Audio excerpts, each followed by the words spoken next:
Testing. What's up, learning community? How you guys doing? So my research is different. I'm an artist and an activist, so I'm going to tell you some stories today. So it's going to feel a little weird, but just roll with me, all right? We rolling? All right.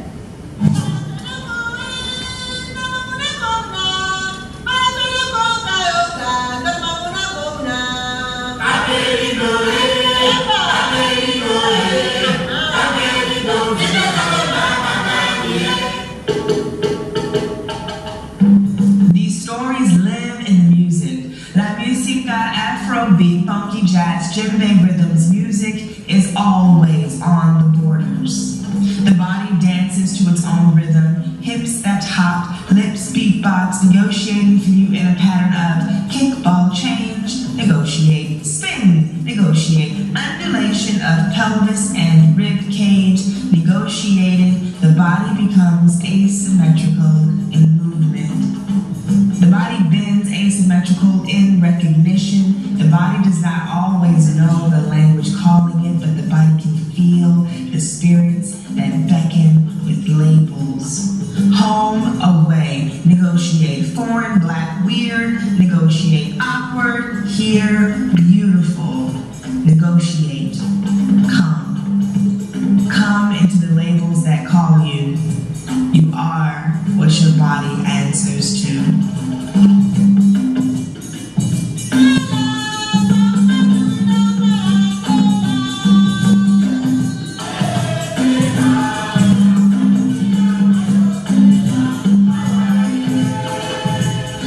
As a child, I told people I was a mutt.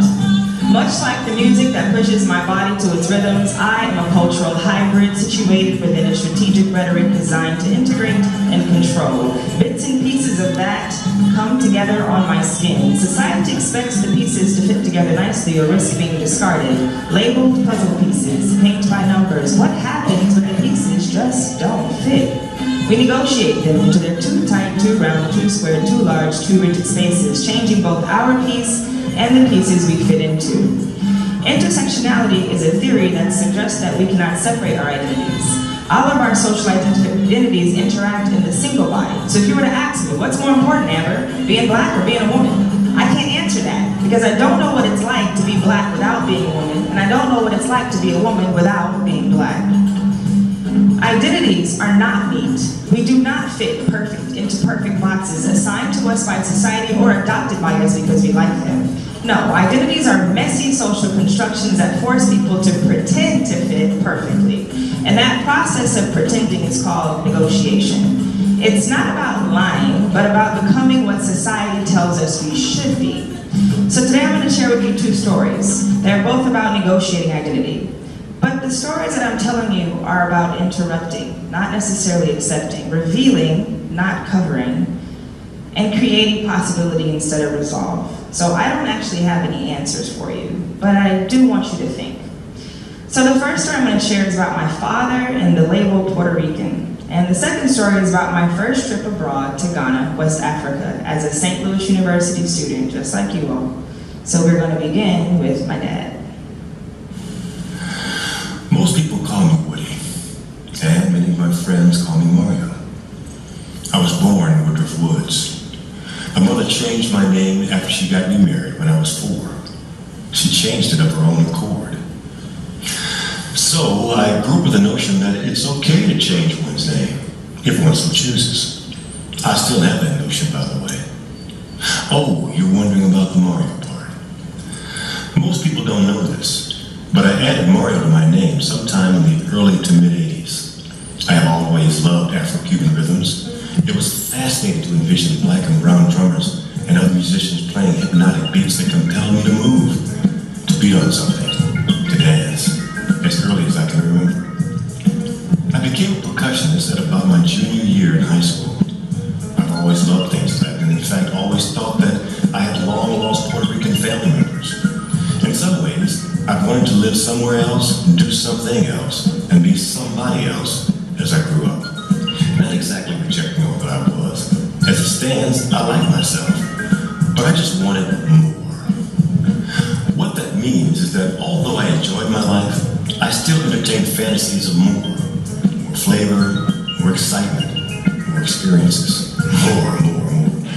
This has led to much cognitive dissonance over the years. Growing up black and in Los Angeles and the offspring of Woody Johnson, my father meant wanting to be something more. My siblings and I created fairy tales. My younger brother would tell people he was mixed with something, sometimes Indian, Mexican, Native American, Middle Eastern, Ethiopian, he could blend. We adopted him when he was 2. His birth mother was black. Father, race, origin unknown, got her pregnant and ran. My little brother, who could blend in with over 100 different countries, was adopted by a black family, so he's black now. But he tells people he's white. I correct him from time to time as if that's my place, and either way, it makes him feel like more. Now my older brother, he used to tell people he was from Compton. That made him gangster. It didn't matter the occasion. If some kid asked him, yo, where you from? He's like, yo, I'm coming straight out of Compton. We were not from Compton. So my father told me, mind you, just me, not my big brother or my little brother, just me, that we were Puerto Rican, exotic, more. 4 years old. The first time I remember seeing my father, he was spanking his palms and pouring sweat over 3 congas, slapping drums, shaking checkers, making beautiful Latin music in Fisherman's Wharf, Marina del Rey, California. I saw my reflection in his shiny, smooth, wavy black hair glistening underneath the hot sun. Daddy was cool as shit. We packed our bodies into his big boat of a Mercedes and floated off into the sunset with an entire percussion set in the backseat and trunk. This was the life, and he labeled it Puerto Rican. My young mind didn't think to question him. Since when did Puerto Ricans grow up in St. Louis? How come nobody else talks about this exotic identity? Instead, I learned to embrace my Puerto Rican blood when I went to college. I started to learn about Puerto Rico. Oh! I visited a handful of times, learning that the Latin boys love my hybrid Trajeño and black skin. I stood in solidarity, fighting for representation, voice when an American government denied Puerto Rico. Oh! I immersed myself in a Puerto Rican lover and became his Puerto Rican. Oh, I embraced this part of me. La sangre de Mestiza, mixed blood boiling in my body, pushing me towards percussion and salsa dancing. I reread Gloria Anzaldúa and felt a connection in language. I learned Spanish, bomba, Puerto Rican hip-hop. I swam on the shores of Loiza, bought a pregnancy test in Old San Juan, and found out I was pregnant with brown sugar in Isla Verde. Cultural memories of a Puerto Rico. Oh! Then my father was diagnosed with Parkinson's. At 30 years old, I did what us communication scholars do. I suggested we write a paper about it. So we began the writing process just telling stories. I would write a story, send it to him, he'd respond, and we would go back and forth. Our first story went exactly like this. He goes by Mario. Actually, some call me Mario, most call me Woody. Possibly channeling some of the Puerto Rican blood he claims fills his veins with exotic swag. I've been a Latin lover all my life. I do regret entangling you in my delusions, though. I said so much to myself that I actually believed that my dad, my biological dad, has some roots in Puerto Rico. And I still don't know that he does. 26 years later, I met my dad when I was 4. 26 years passed, and he said that to me. He admits to the unknown. Is it a delusion, being Puerto Rican? Is he still holding on? I read those words, reread those words, reread those words more. I watched my father grasping a culture he wishes was his 100%. I watched the cognitive dissonance written on his skin. Being Puerto Rican meant a lot to him. It meant more. It meant home. And now I have asked him to confront that story using words like claim. I forced my father to negotiate with a keyboard. I still don't know that he doesn't. Damn, I am no Puerto Rican hoe. Just a black girl from Los Angeles trying to be more. Being Puerto Rican from my father has everything to do with race, nationality, fetishizing identity, and not feeling like enough. So as a black person growing up in America, where we're constantly told we're second-class citizens and we're not as good as white people, you can create these stories to try to fantasize a life where you become better. Whether it's by educating yourself and getting this great job and having the perfect family and fulfilling the American dream, you get to be considered more. And a lot of that has to do with potentially having white blood in your body, right? So being a mixed race person also might make you more.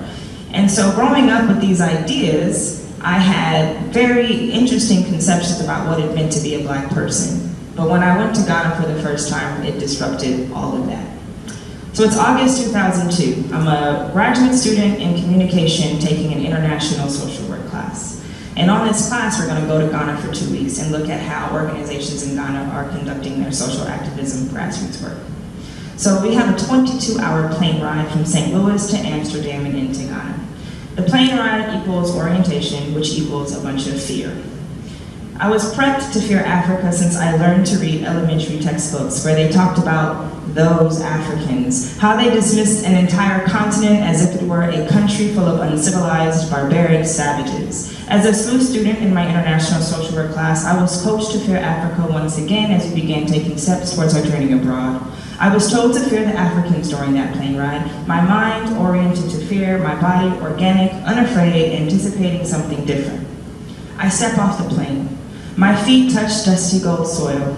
Home is chanting in my ear somewhere in the distant horizon. Close enough to hear, too far to pinpoint a location, I sense nostalgia, even over the warning signs, even over the fact that I've never been out of America before. Close enough, oh no, the warning signs. These people are relentless. They will beg you for money. If you give it to one person, the rest will flock to you and follow. Keep your possessions close, your money closer.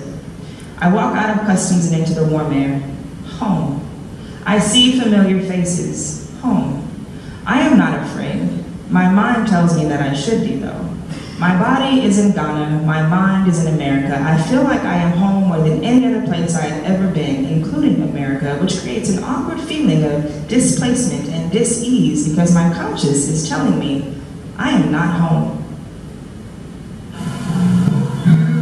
I am in their foreign. I'm in their backyard. They are different. But I'm on their soil. They're not supposed to be here. But I'm the visitor. No, you are owner. I want to love you. Be afraid. I want to touch you. Run from their disease. I want to laugh with you under golden hues lining the sky with purple majesty. You cannot love them and be an American. Yes, I can. I'm their visitor. No, you are owner. Damn. What have they done? They say our superconscious mind holds all the information, a collective memory of our existence as collective people, not as individuals. What Gloria Anzaldúa calls the sum total of my reincarnations. My trip to Ghana speaks to those reincarnations and the sum total of people I once belonged to, possibly, but stripped from during slavery, however temporarily. But I think my superconscious mind remembers. While I was in Ghana, I got two very different reactions from people. So most of the people in a crowd in Main City would come up to me and say, "Are you white?" "No." "Is your mother white?" "No." "Is your father white?" "No." "So your mother's white?" "No." "So your father's white?" "No." "Then what are you mixed with?" My response, black and blacker. Most people just laughed at me, looked at me sideways, but I learned that race is about skin, right? What you see, not about the stories that you tell. The other reaction was really different. As we traveled further away from Accra, people began to tell me who I was. They'd say, "You are Ashanti, your people are Ashanti, you look just like them." So we visited an Ashanti village in Kumasi. I'm amazed at how many family members I see in this space, people that look just like me, my mother, my siblings, my great-grandmother Jessie. I feel at home while still feeling displaced and a certain dis-ease. They don't know me. They don't look at me the way my family looks at me. To feel home and not feel recognized is a difficult feeling. I want them to call me by my name and recognize me the way I recognize them. Instead, they called me a Bruni. A Bruni means white person in Ghana. So in their eyes, I'm white, but also relative. I learned to see myself as white for the very first time. They treated me differently. I can trace my actual whiteness twice. My great-grandmother Mimi was a French woman who fell in love with a black man, so her family ostracized her. She moved to Chicago and gave birth to my mother's father. My other great-great-grandmother was raped by her slave master. My grandmother's skin and features remain evident of that lineage. She can pass for white, but she chooses not to. She married a very dark-skinned black man and birthed 5 children. My father was birthed from that marriage by a before that marriage by a lighter-skinned black man in New York City. So technically I am white, if only in really small doses. But my story paints a different picture. I grew up in Inglewood, California. Y'all know where Inglewood is? It's Inglewood and Compton are very close to each other. They're the birthplace of gangster rap, okay? So I grew up around a whole lot of black people. Black neighborhoods, black friends, black music, black food, police brutality, racism, all the blackness. So I've been called black my entire life. And the few people who didn't think I was completely black would just ask me, what are you mixed with? But this question is significant because it somehow signifies that I was better than the black people who weren't mixed. For instance, back in America, an older white woman came up to me and asked me what I was mixed with, and I always say black and blacker. And she told me I was too pretty to be just black. So in America, being mixed with white was an automatic more, right? It made you better. But in Ghana, where I felt my whiteness for the first time, it had a very, very different effect. The clearest illustration of that occurs when I visit Elmina Slave Castle. The emotion and spirit I feel as I walk through two tight tunnels into slave quarters overwhelms me. I brush my hands against the concrete slab once littered with over thousands of black, beautiful Ghanaian women in their menstrual blood, feces, urine, and sickness. A balcony stretches 2 stories above, overlooking the concrete. A slave master once stood on that balcony, beckoning his women for the evening, every single night. He rapes a woman who has been sleeping in her menstrual blood, feces, and urine. My heart is heavy. I walk through the point of no return, 1.5 foot wide gate, 5 steps from the ocean where small boats dock to carry Ghanaians to ships destined to cross the Atlantic Ocean into slavery. I rub my fingers along silent walls that carry the heavy burden of whips that beat, of hunger, of disease. I hold back my tears. This castle does not need my tears. As we gather our things to leave, we step through a gift shop. A gift shop at the entrance of a slave castle. A gift shop. I notice a bright yellow t-shirt that has the words from the dungeon plaque written across the back. It reads, "An everlasting memory of the anguish of our ancestors. May those who died rest in peace. May those who return find their roots. May humanity never again perpetrate such injustice against humanity. We, the living, vow to uphold this." I lose it. Writing these words, I lose it again. Humanity broke that promise, and that's why we have things like Black Lives Matter today.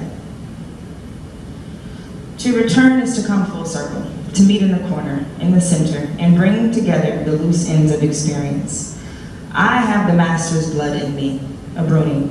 The Ghanaians and their questions spotted him in my skin. Perhaps the same man who stood hovering over the balcony choosing which woman to rape that evening. I am him. I am her too. I was raped at the tender age of 18. I know how she feels. I am the American who was taught to fear Africa, to be overprotective of my stuff, but I'm also the descendant of slaves, my roots connected to a tree branch in Kumasi, home chanting louder in my ear. I am remembering my roots in the center. I am home. I box with myself. I don't want to be white. I don't want to be American. I don't want to be a slave. I don't want to be raped, but I do want to feel whole again. Walking through Elmina Slave Castle, being more suddenly shifted. White became bad, an identity associated with such heinous acts that I felt repulsed, mortified, angry, and hurt. It was no longer more. Being a rape survivor, a black woman who descends from those amazing women that survived, meant more in that moment. How does one accept the more without refusing the more? We negotiate. We live and breathe in the contradictions of identity. Our intersections make our lives messy. We learn to accept and dismiss parts of us simultaneously, which is an act of negotiation. The process of negotiating national and racial identity with my father was a very slow and mysterious one. My father never fully explained the lineage to me, and I never asked him to. It was seldom spoken of, and when he did speak of it, it was usually short and not very descriptive. Thus, the negotiation happened internally. Because of that, I don't think I ever fully believed my father, but I wanted to. I started to learn the culture, speak the language, immerse myself. However, I never told anyone I was Puerto Rican, thank God, because I'd have to go back and tell all those people 26 years later I wasn't. This connects to my story about visiting a country that I have no proof of connection to outside of slavery folktales and what it felt like when I stepped foot into that country.